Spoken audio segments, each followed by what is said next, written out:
c'est la première fois que le 1 organise un débat dans le théâtre de l'Alliance française, je l'en remercie. Et pour cette soirée, comme vous le savez, il y a deux invités de marque, Régis Debray et Jean Bobéro.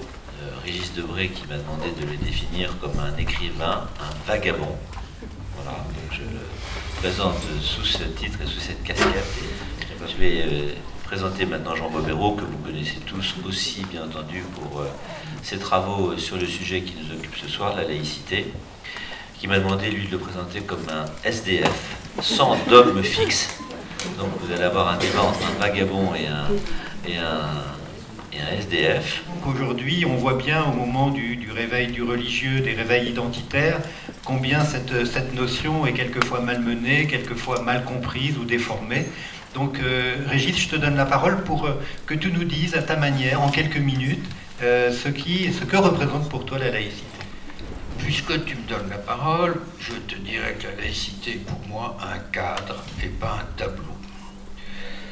Un cadre, et je l'entendrai au sens qu'employait André Philippe en 1946. Ça tombe bien, c'était dans les débats de l'Assemblée constituante, et c'est cette Assemblée qui allait mettre le qualificatif de laïque à la République, une indivisible et sociale. Et voilà ce qu'il disait, je l'ai noté parce que ça m'a semblé dans sa sobriété parfaite. Le cadre laïque se donne les moyens de faire coexister sur un même territoire des individus qui ne partagent pas les mêmes convictions, au lieu de les juxtaposer en une mosaïque de communautés fermées sur elles-mêmes et mutuellement exclusives.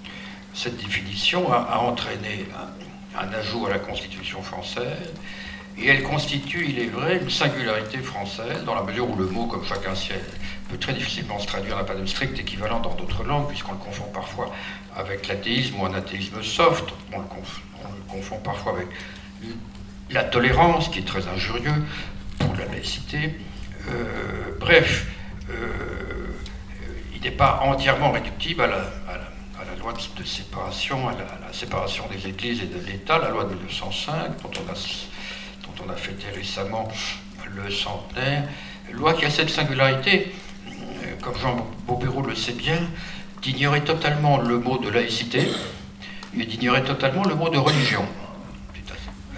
On s'en tient à la première phrase de la loi de 1905, la République assure la liberté de conscience, qui est d'une sobriété remarquable.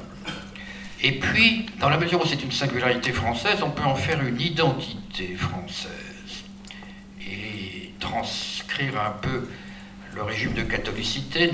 N'est pas français qui n'est pas catholique, disait-on avant 89. Peut-être pourrait-on dire aujourd'hui, certains le font, n'est pas français qui n'est pas laïque. Donc ce qui ferait de la laïcité un peu plus qu'une singularité, un peu plus qu'un déterminant original, mais peut-être une sorte de religion civile. Personnellement, je n'ai pas du tout cette conception. La laïcité ne peut pas être pour moi l'esquisse d'une religion civile, car une religion a d'autres fondements émotionnels, mythologiques, et je dirais beaucoup plus existentiels, ancrés dans une histoire longue. La laïcité n'existe que si elle est indivisible, donc il n'y a pas des citoyens de seconde zone, les gens sont citoyens à titre égal et ils forment effectivement cet ensemble français, mais aussi démocratique, et ça c'est très important. La démocratie en France est arrivée par la République, et puis sociale, et Jaurès a beaucoup insisté sur le fait que la laïcité devait être sociale pour être aujourd'hui, et peut-être qu'aujourd'hui l'actualisation sociale c'est aussi la laïcité, et c'est également la lutte contre les discriminations. Là-dessus, je crois qu'il y a un large accord. La différence, c'est que moi, je ne pense pas que ça soit spécifiquement français, même si, évidemment, l'histoire de France, la constitution de la France, fait qu'il y a des singularités françaises, bien sûr. En France, il y a la tradition gallicane et qui est revigorée avec l'islam, etc. C'est-à-dire que chacun a ses propres démons, chacun doit faire face à ses démons, et la laïcité est toujours relative, et toujours... mais je dirais menacé de l'intérieur, pas forcément uniquement par ses adversaires et ses ennemis déclarés, mais par effectivement le fait que des gens veulent clore, si vous voulez, de manière transcendante. Si on parle de la laïcité ensemble ce soir, c'est parce que l'année 2015 a été marquée par des événements dramatiques où on a considéré que c'est parce qu'on était dans un État laïque que des dessinateurs pouvaient blasphémer, en tout cas avaient le droit de blasphème. Et toi, Régis, tu dis ils ont le droit mais ils n'ont pas le devoir. Est-ce que ça veut dire que précisément cette laïcité, et vous le dites très bien dans le livre avec Didier Lesky, c'est une notion juridique qui emporte des droits mais qui emporte aussi, qui est limitée, qui a justement ce fameux cadre dont tu parlais tout à l'heure? Non, c'est pas en ce sens que j'employais le mot cadre. Ça ne peut pas faire le teuf d'une civilisation, voilà ce que je veux dire. Tu disais ça chante pas, il n'y a pas d'international de la laïcité ou de Bella Ciao. On ne meurt pas pour la laïcité. On peut mourir pour sa patrie. On peut mourir pour l'international. Encore qu'on peut mourir pour la liberté de conscience. Oui, alors ça c'est... D'accord, c'est autre chose. Encore que je vois assez peu de gens dans ce cas, mais bon, hélas. Mais non, là tu posais le problème de la caricature qui est un autre problème, dont on a beaucoup parlé avec Plantu. On a même fait une réunion là-dessus au Conseil économique et social. Non, ce que je veux dire par là, c'est que bien sûr que la sanction le blasphème n'est plus un délit, sauf dans les textes, dans les départements concordataires. C'est un reliquat, ça n'a pas été appliqué depuis longtemps. Simplement, il faut faire une distinction entre ce qui est sur la voie publique et ce qui est dans des lieux privés. Oui. Et il se trouve que le numérique, tu en sais quelque chose, transforme le monde entier en voie publique. C'est-à-dire que chacun peut rentrer dans une librairie pour lire ce qu'il veut, mais tu ne peux pas afficher dans un couloir de métro ce que tu veux. Tu es soumis à certaines règles. Bon, alors il se trouve qu'avec la transmission immédiate des dessins dans d'autres cultures, etc., tu t'exposes à des retours de flamme. Alors c'est simplement un problème de tact ou de civilité ou de responsabilité. Oui. Ce n'est pas un problème de droit. Mais alors, en droit, tu peux caricaturer évidemment le bon Dieu, Jésus-Christ, ça ne gêne personne. Tu ne peux pas évidemment caricaturer d'autres sacralités. Et nous avons une sacralité que nous ne pouvons pas caricaturer, c'est celle de la Shoah, qui est sacrée. Alors, ce n'est pas dit comme tel, mais quand il y a eu une bande dessinée intitulée SS égale Hitler, où un auteur au reste très progressiste et très à gauche avait fait de l'humour sur les camps de concentration, il a été condamné. Sur Charlie, moi je suis d'accord, c'est un droit, il faut défendre ce droit. Ceci dit, moi ce qui m'a gêné, c'était le glissement de la défense du droit à la liberté d'expression à une sorte de nécessité d'être un petit peu, de faire allégeance un peu à leur ligne. Et il faut vraiment éviter ce glissement. On a le droit de critiquer la religion, on a le droit de critiquer la critique de la religion. Moi je l'ai dit des fois à des caricaturistes, vous savez, Jaurès il a fait des coups tordus à Briand, vous pourriez faire une caricature. Ah non, on ne va pas faire une caricature sur Jaurès. Bon.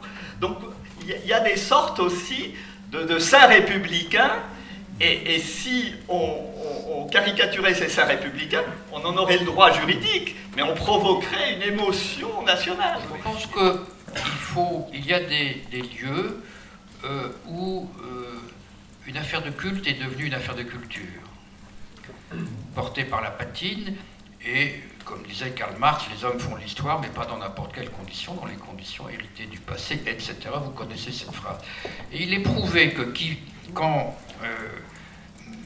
une laïcité autoritaire, et c'est vrai que toute laïcité est une mesure d'autorité, mais quand une mesure d'ordre législatif ou politique viole l'histoire, c'est-à-dire casse une certaine continuité historique, les retours sont funestes. Et il y en a toujours.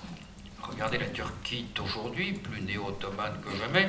Regardez ce qui s'est passé après la Révolution française, qui a voulu remplacer le dimanche par le décadi. On pourrait multiplier comme ça des exemples, si vous voulez, qu'un marxiste comme moi ne peut approuver, parce qu'il y a l'histoire, tout simplement.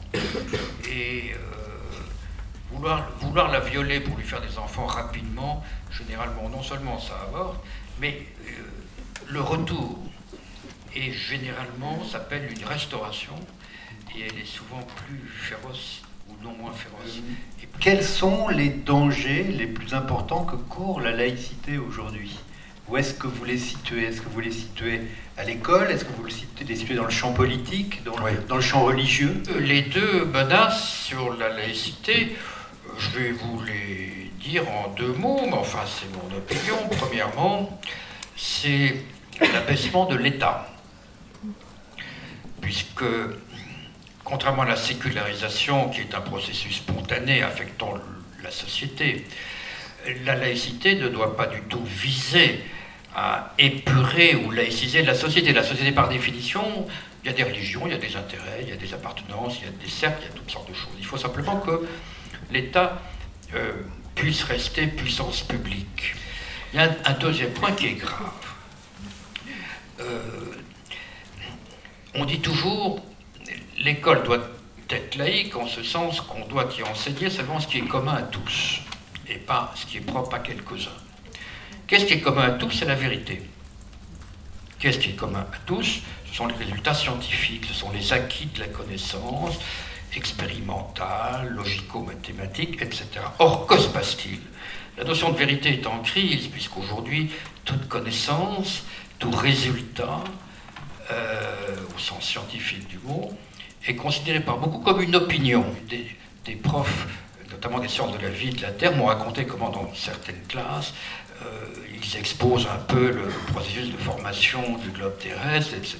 Puis il y a une ou deux mains qui se lèvent au fond de la classe et qui disent « Bon, monsieur le professeur, c'est très bien, c'est votre opinion. » Alors, la confusion entre ce qui est du domaine de la vérité et ce qui est du domaine, disons, de la subjectivité, de la mythologie, etc. J'ai beaucoup de respect pour la mythologie. Enfin voilà, cette barrière a été ce qui rend très difficile, je dirais, la mise en commun de vérités communes. La laïcité, c'est tout de même ça, à l'école. Alors, l'État, autorité de l'État, d'accord, mais autorité de l'arbitre. Et c'est ça le problème. Il faut bien que l'État apparaisse comme un arbitre, et comme un arbitre qui considère à égalité tous ses citoyens. Et c'est là où on retrouve la fameuse phrase de Jaurès, la laïcité est sociale ou elle n'est pas. C'est-à-dire il faut que tout le monde puisse se sentir français à part entière, respecté dans sa culture, dans sa dignité, etc. Et qui ne sentent pas qu'il y ait des gens qui vont être contrôlés 20 fois dans le RER Châtelet, et puis d'autres, comme moi, qui va passer parce que, voilà, je suis un papy, j'ai la Légion d'honneur, etc., etc. Bon, donc, c'est pas n'importe quelle autorité, et le gros problème actuellement, et là, bon, j'ai des inquiétudes qui sont quand même très, très proches de celles de Régis, c'est qu'effectivement, l'autorité de l'État faiblit devant tous les grands groupes, tous les lobbies, etc. Mais alors du coup, il y en a qui disent « Ah, il y a un point où l'État peut être autoritaire, c'est la laïcité. » Alors on exacerbe une laïcité autoritaire parce qu'on fléchit sur tout le point. Je vais prendre un exemple extraordinaire. Le Haut Conseil à l'intégration, il fait un historique sur la laïcité. Il dit que, justement, le Mexique a imité la loi de 1905. Quelqu'un lui dit ah, mais Bobéro dit que ça s'est passé en 1859. Et la personne lui répond, la personne qui a bac plus 10 lui répond, ah, ben ça c'est l'opinion de Bobéro. Ah oui, ben, je regrette le fait qu'ils aient séparé l'État en 1859, c'est pas mon opinion. Donc voilà, c'est ça le problème, c'est-à-dire qu'on est une société effectivement où la rationalité est menacée. Mais elle est menacée partout. Et donc ne faisons pas porter aux gamins qui, eux, c'est normal, ils sont dans le tâtonnement, ils sont dans le doute, ils posent leurs questions, les objections, etc. Mais justement, on doit être une société d'adultes rationnels pour les former. Or, on ne fait pas ce boulot-là. Le problème, c'est qu'on n'aide pas du tout les profs à le faire. Les profs essayent de le faire, mais on ne les aide pas du tout. Et moi, je pense que le grand tournant, quand même, ça a été les années Sarkozy.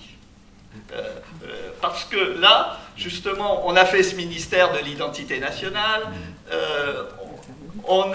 Sarkozy a parlé des racines chrétiennes de la France, les valoriser, pas seulement les assumer, je suis d'accord qu'on assume son histoire. Hein. Le discours de la Trempe.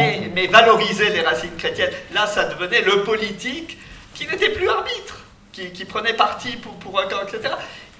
Et puis avec le ministère de l'Identité, ça voulait dire qu'effectivement, au lieu que tous les Français soient dans la même laïcité, il y en avait qui étaient laïcs par essence, les franco-français, et puis il y avait des immigrés qui devaient passer un examen de passage de laïcité, etc. Et donc qui étaient un peu français de deuxième zone, etc. Je crois qu'il y a là, il y a vraiment... Régis, sur ce point. Oui, il y a 1789 en France et les tristes années Sarkozy. Et je pense que le message qu'on devrait donner aux jeunes, c'est de dire, vous verrez, effectivement, il y a beaucoup de défauts dans la démocratie, mais malgré tout, elle vous permet un certain nombre de choix de vie, et là, ces choix de vie, ils seront complètement bouchés si vous avez un État totalitaire. Alors que Daesh, c'est des choix de mort. La laïcité, pour moi, ce n'est pas une fin en soi, c'est simplement le moyen de la concorde civile. C'est un moyen. C'est le moyen de coexister, disait Philippe, mais je dirais plutôt c'est un moyen de maintenir envers et contre tout la paix à l'intérieur d'un territoire. C'est très précieux parce que la paix, ça n'a rien de naturel.